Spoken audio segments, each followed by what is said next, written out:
In today's video, we have got some wild stories coming your way. First up, Strickland has just lost his mind. That's it. That's all I gotta say. Bring it on, Tiki. I'm ready for you. Then the MMA community is buzzing once again with new glimpses of Conor McGregor's intense training regimen. But that's not all. Chandler just made a huge statement about his upcoming fight, plus Ariel Helwani just dropped a bombshell announcement about his departure from Vox Media and Spotify. And then finally, Khamzat Chimaev has made a surprising decision to part ways with both his coach and manager, and Paddy Pimblett has something to say in response to the current champ, Islam Makhachev. But before we dive into everything, I just want to remind you we are close to reaching 75,000 subscribers. So come on, let's do this. Like and subscribe to the channel. Now, let's get started.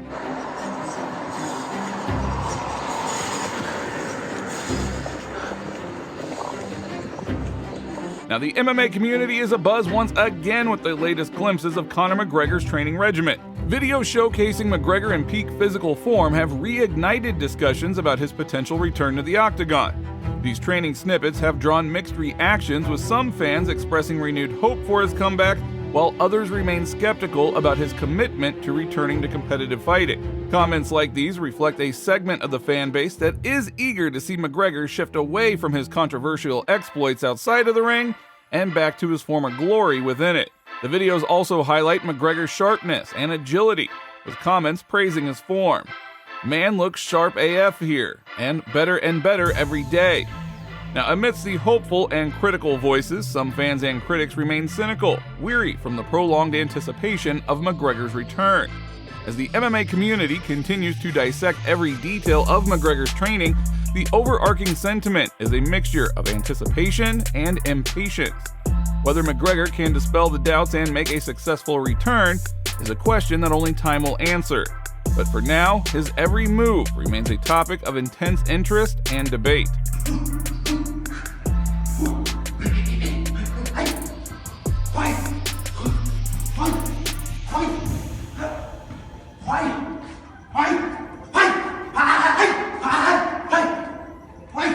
Chandler is still holding out hope for a grudge match with Conor McGregor, but the UFC veteran is also considering dream matchups against Max Holloway or a rematch with Justin Gaethje.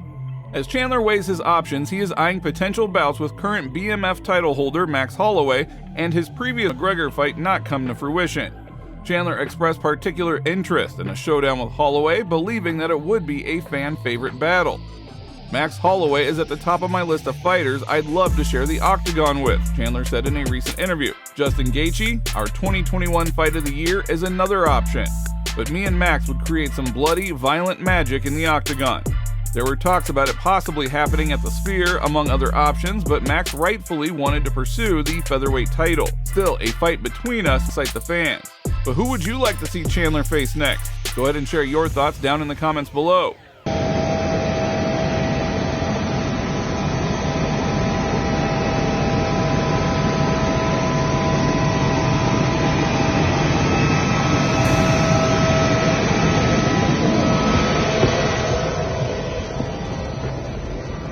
In a surprising turn of events, Khamzat Chimaev has decided to part ways with both his coach and manager, citing a breach of trust concerning financial decisions, specifically related to investments in Bitcoin. Recently, Chimaev expressed his disillusionment, stating, "I completely trusted the coach in the training process and the manager in his affairs. It turns out that I was deceived. I can't trust anymore. It is important for me to trust." This decision comes at a critical time as Chimaev is preparing for a major bout against Robert Whittaker at UFC 308 on October 26 in Abu Dhabi. The MMA community will be watching closely to see how this decision impacts Chimaev's performance in the upcoming event. So when the show starts, we're going to have the prelims, and then we're going to tell throughout the rest of the night the history of combat in Mexico from the beginning of time and into the future. Ooh. So the first fight of the night will start at the beginning of time. The main event will be the future of Mexico. That's the first time I've ever talked about this. So yeah, and that's rising UFC lightweight star Paddy Pimblett has made a bold statement to the reigning champion Islam Makhachev, signaling his intent to challenge for the title soon. Do you see that where Islam was talking about me the other day? Would you fight Paddy the Baddy, considering that the lightweight division, you've already ran through it once. He's climbing through the ranks now. When he deserves, why not? If he won the next couple match and when he's gonna be like top 10, why not? Because I don't have some excited fight in my division. We need some new name. I said it's an exciting fighter and that keeps winning. You never know, he could fight for the belt and that. You know, Islam, we're coming. We're coming, brother. We're coming. Pimblett's physical readiness was also on display as he stepped onto the scales, proudly showing that he has maintained his six-pack while needing to drop 19 kilograms to make weight, tipping the scales at 90 kilograms. Now, Dana White needs bright talent in England, where tournaments are constantly held that generate huge profits. For this purpose, Paddy was urgently pulled from the strong British Cage Warriors League, and they began actively shaping a new star. However, the results have been mixed. In the MMA fan community, Paddy Pimblett is often the subject of a lot of condescending jokes. Now, you can laugh at Pimblett as much as you like, but he is still turning into a very serious force. Paddy has 6 victories in the UFC, and his mic skills have always been good. Acknowledgement from Makhachev not only cements Pimblett's status as a rising contender, but also sets the stage for intriguing matchups ahead, including a potential bout with Ilia Topuria, which adds personal stakes to his professional ambitions. On August 17th, UFC 305 will be held in Perth, Australia at the RAC Arena. The main event of the evening will be the title fight in the middleweight category. The current champion, Dricus du Plessis, will defend his belt for the first time and fight the former title holder and one of the biggest stars of the UFC, Israel Adesanya.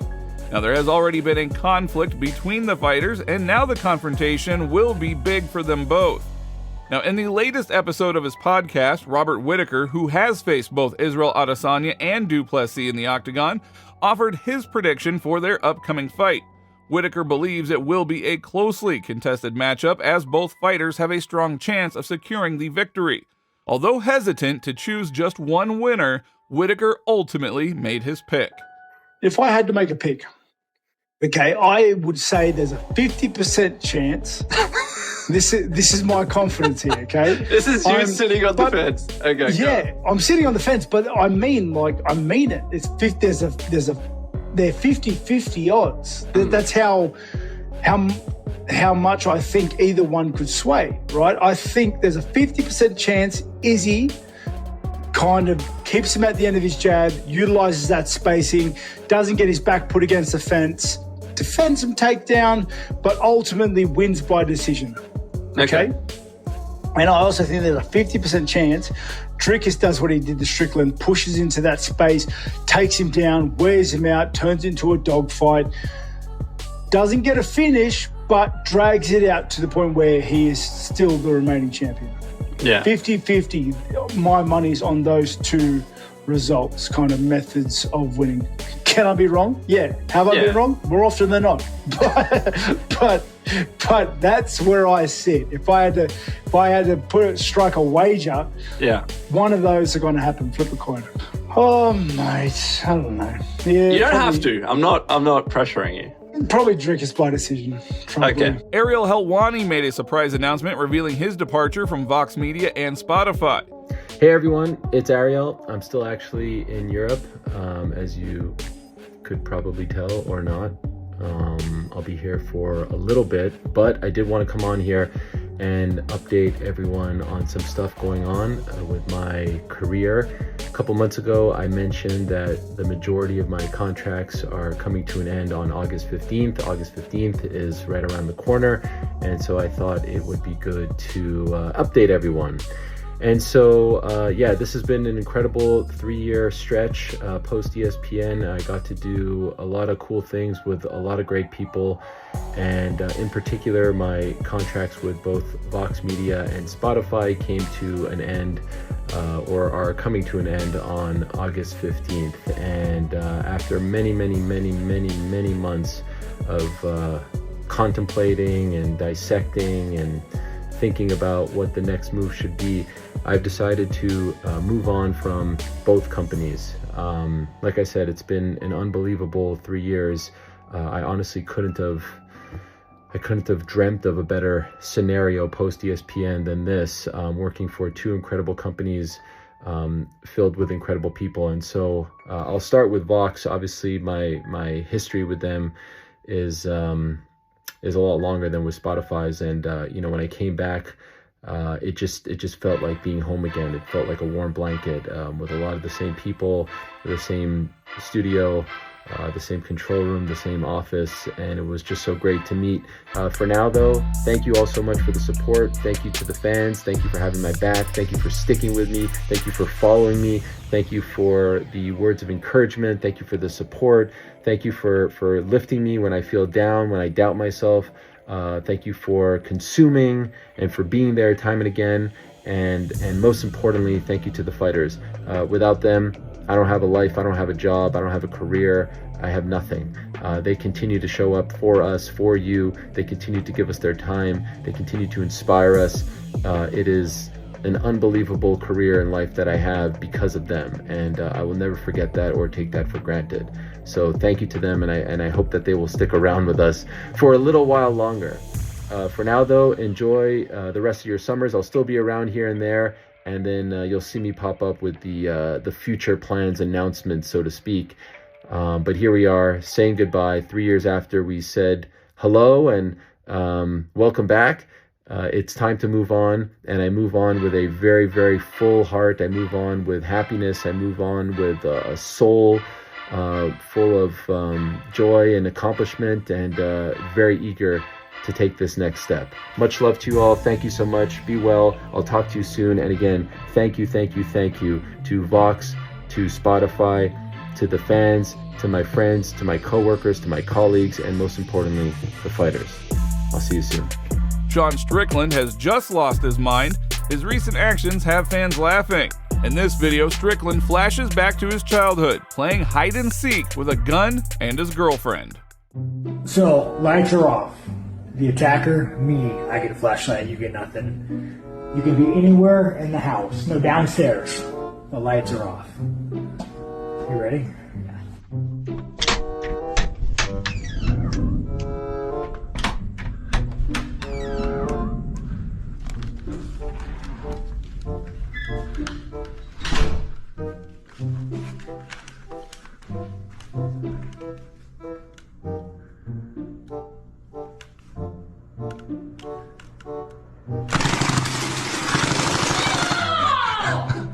Oh, sorry, love. So how did you think you did? Don't you my gun wasn't working the first round, and I chose to do more risky hiding places, which didn't pay off. So you guys, I put a lot of thought in this video, and okay, we're doing it. What I'm saying, it's not fact. I can't prove it. This is an allegation. It may or may not be true. I will just tell you my story, and I will let you decide. So there's this guy Tiki. He is very connected with the UFC. I mean, he manages everybody from Aljo. He manages everybody. So I was at a gym, and I don't need to go into details, but something really bad happened with a girl and a fighter. And at that point on, I was like, I will never go back to HB Ultimate. I will never go back to this gym. I think you are the worst of the worst. If you can do that, I'm done with you. So fast forward. Someone comes up to me and says, hey, Sean, you should really let Tiki manage you. He's a great manager. He's very connected. He'll make you a ton of money. And I say, you know what? I will never be in the same room with this guy, much less let him manage me. I don't care how much money he makes me. And there's a guy that heard the conversation. He says, you think that's bad? Let me tell you what he did with this guy's daughter, who I've known for years. And I'm like, oh, shit, tell me. So he tells me, and I go to the guy that says, hey, you wanted me to manage this guy. Let me tell you this story. And this guy says, how did you know about that? Right? So I go on Twitter and I make a joke about, like I do. I say, hey, you know what? This guy's a groomer, potential pedophile. This is what I could. It's not confirmed. It's not slander. It's not defamation. This is just what I heard. So I get a word to the bird, the chain, that this guy is thinking about suing me for defamation. which I don't know how. I'm not saying you did or didn't. I'm just saying this is what I heard. So I reach out to the father of the girl. The girl is married, great life, has kids. And I say, hey, I will pursue this and I will go to court and I will crowdfund this whole thing. But I need to know if you're okay with it. If your daughter's okay with it. Because if you aren't, I'm not going to say one damn word. I'm going to let it die. So he gets back to me and he called his daughter. And his daughter, I guess, was pretty emotional about the whole thing. And she said that we 100% support you. And, you know, he said there are levels to it that she couldn't even talk about because it was that traumatizing to her. So, this is what I know. Do I know if it's true? No. I know that I don't work with this guy. I know that I see this guy everywhere. I see him at events. I see him front row to fights. I see this man shaking hands everywhere. And I know this about him. Do I know if it's true? No. But I've heard it from credible sources, from the father. The girl would come forward. She's married, has a great life, and it's very painful for her. So, it's, you know, it's going to be hard going to court, but she's willing to do it. So, Tiki, what I say to you is, if you want to sue me for slander, defamation, I am not slandering you. I am not making this up. This is what was told to me by the girl's father. If you want to sue me, I will crowdfund this and we will go to court and I will fight you. And to the point of you suing me, trying to keep my mouth shut, to the point of that, I left that post up for about, 3-4 hours. And I kept Googling Tiki. I kept Googling his name. When is someone going to write an article about what I said? And nothing. Crickets. I can't sneeze without the MMA press writing an article. And I drop a bomb like that and nobody says anything. That is how deeply this man's connected. That is how deeply you have to shut up and toe the line. But Tiki, I will not. I talked to the girl. I talked to the girl's father. We are willing to go to court. You can sue me. We will crowdfund this whole thing, and I will give every dollar that is not fought in court back to you guys or to the victim. Anyways, that's it. That's all I gotta say. Bring it on, Tiki. I'm ready for you. That's all for today. If you liked the video, don't forget to like and subscribe to the channel because it is very important to us. And thank you all in advance.